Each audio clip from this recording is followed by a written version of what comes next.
पिछले जन्म की बात करने वाले तुमको करोड़ों मिल जाएंगे।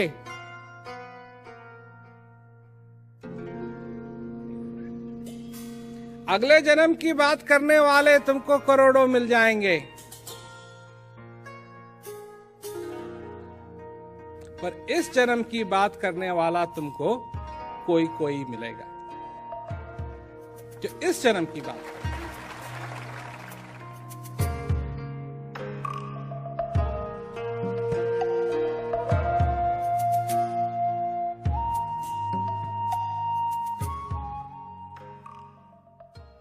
तुमको बनाने वाले ने एक मौका दिया, तुम्हारा जन्म हुआ,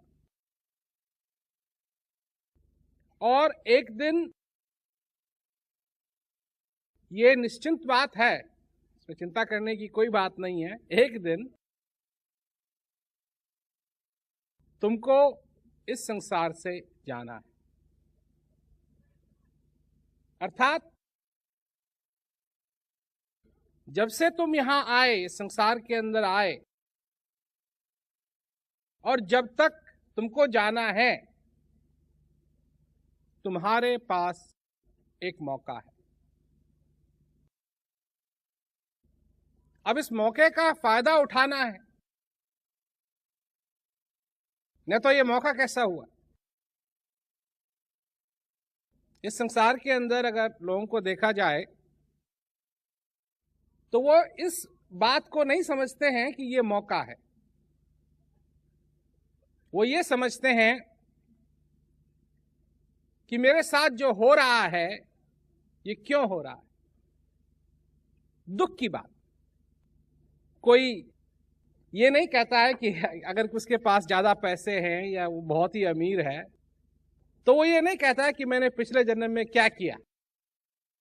पर जब मनुष्य को दुख होता है, परेशान होता है मनुष्य, तब वो ये कहता है कि पिछले जन्म में कैसी करनी मैंने की होगी, उसका मेरे को परिणाम मिल रहा है।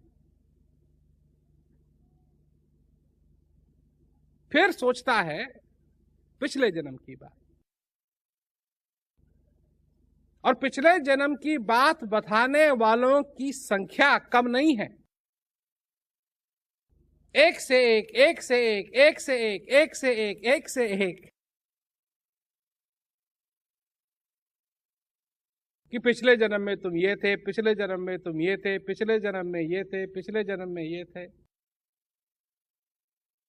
पिछले जन्म की बात करने वाले तुमको करोड़ों मिल जाएंगे। अगले जन्म की बात करने वाले तुमको करोड़ों मिल जाएंगे, पर इस जन्म की बात करने वाला तुमको कोई कोई मिलेगा जो इस जन्म की बात करे। तो इस जन्म में क्या है? क्या तुम समझते हो कि ये मौका है? क्या तुम ये जानते हो कि ये मौका है? और ये जो जीवन मिला है, इसमें क्या संभावनाएं हैं? क्या हासिल कर सकते हैं हम? क्या क्या पा सकते हैं? तो अगर ये समझ में आ गई तुम्हारे बात कि सचमुच में ये मौका है, आए हैं, एक दिन जाना जरूर है, एक दिन जाना जरूर है, और आने और जाने के बीच में जो होना है वो होना है। अब लोग कहते हैं हम तो कठपुतले हैं, पहले ही विधाता ने लिख दिया है क्या क्या होगा।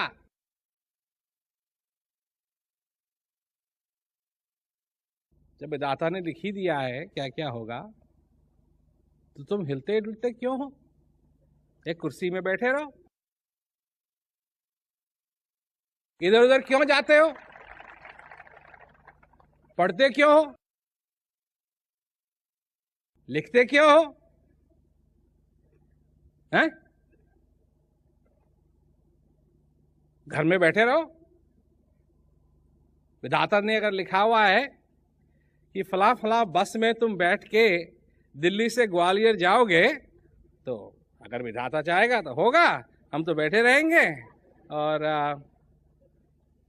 समझ रहे हो ना मेरी बात? जब विधाता ने लिख ही दिया है तो तुमको परेशान होने की क्या जरूरत है?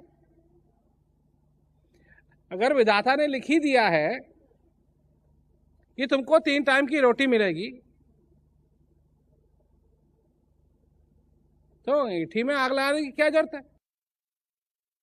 काय के लिए फिजूल में पैसा खर्च करते हो? काय के लिए गैस का सिलेंडर लाते हो जब 3 समय की रोटी मिलेगी ही? जब विधाता ने लिख ही दिया है तो ये सब करने की तुमको क्या जरूरत है? दाढ़ी क्यों बनाते हो? अगर विधाता ने लिखा है कि तुम्हारी दाढ़ी होगी नहीं तो होगी ही नहीं, बनाने की क्या जरूरत है? कपड़े क्यों पहनते हो?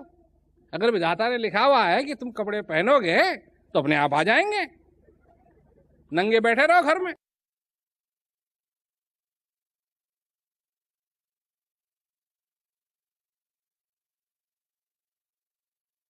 पर तुम भी समझते हो, हम भी इस बात को जानते हैं अच्छे तरीके से कि ऐसा नहीं होता है। विधाता ने क्या लिखा है? तुमको कलम दी है। विधाता ने तुमको कलम दी है, तुमको कागज दिया है और कहा लिखो, जो तुम लिखना चाहते हो लिखो, अपने हाथ से लिखो।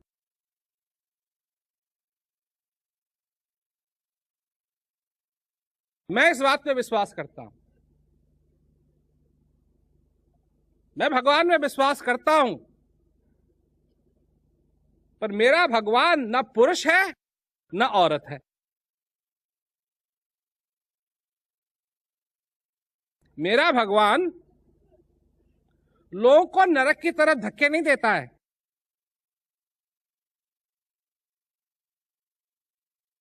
मेरा भगवान सबके हृदय में है, मेरे हृदय में भी है, तुम्हारे हृदय में भी है। मेरा भगवान दयालु है, सब पे दया करता है, सब पे दया करता है, छोटी छोटी चींटी पे भी दया करता है।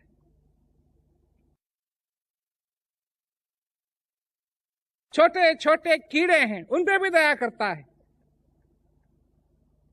सबको खिलाता है। और मनुष्य घमंड के कारण घमंड करता है, मैंने ये हासिल कर लिया, मैंने ये हासिल कर लिया, मैंने ये हासिल कर लिया। तुम हिंदुस्तान के हो, ये विदेश का है।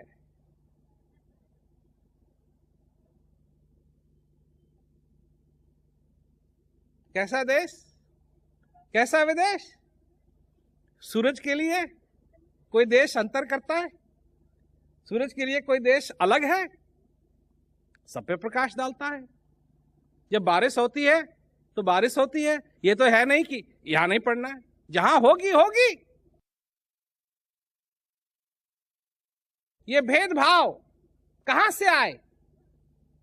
ये मनुष्य के स्वार्थ से आए, और इन स्वार्थ के कारण मनुष्य आज परेशान है। स्वार्थ करता है कोई और परेशानी लेता है कोई और।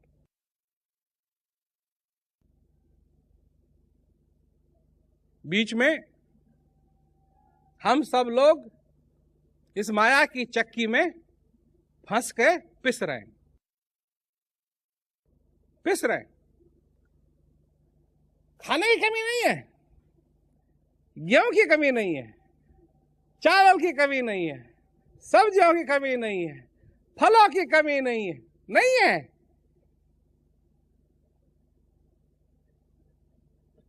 परंतु फिर भी कमी किस चीज की है? दया। अपने पे दया, दूसरे पे दया। अगर अपने पे दया नहीं कर सकते, दूसरे पे क्या दया करोगे? अगर तुम यही नहीं समझोगे कि ये मौका है, इस मौके में एक चीज की जा सकती है, सबसे बढ़िया चीज, और वो सबसे बढ़िया चीज क्या है? कि तुम अपने अंदर स्थित, जो तुम्हारे अंदर स्थित जो शक्ति है, तुम उस शक्ति का अनुभव कर सकते हो। क्यों? पानी पीने से प्यास बुझती है, खाना खाने से भूख हटती है। नहीं नहीं, इसीलिए तो खाते हो ना खाना। पानी पीने से भूख नहीं मिटेगी, पानी पीने से प्यास हटेगी, मिटेगी। खाना खाने से प्यास नहीं, भूख मिटेगी। दो बातें। उस जो तुम्हारे अंदर स्थित जो चीज है उसका अनुभव करने से क्या होगा? तुम्हारे हृदय की भूख मिटेगी, तुम्हारे हृदय की प्यास मिटेगी। और जब ये भूख और ये प्यास मिटेगी तो क्या होगा? तुमको शांति का अनुभव होगा। इसलिए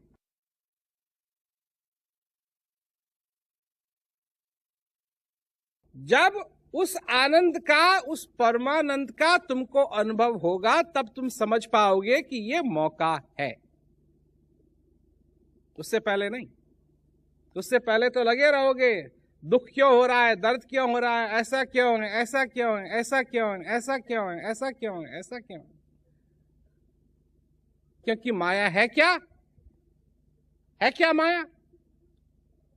माया ऐसी भैंस है जिसका नहीं ठौर, घास खाए एक घर, दूध दे कहीं और।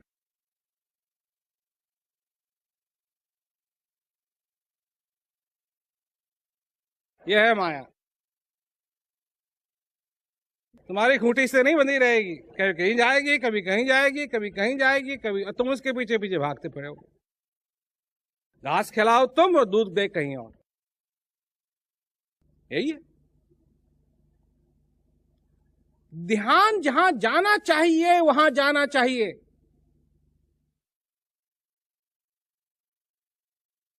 शांति का अनुभव करना तुम्हारा हक है।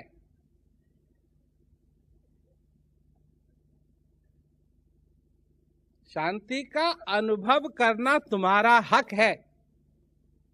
और उस अगर असली शांति का तुम अनुभव करना चाहते हो तो तुमको असली सतगुरु की जरूरत पड़ेगी।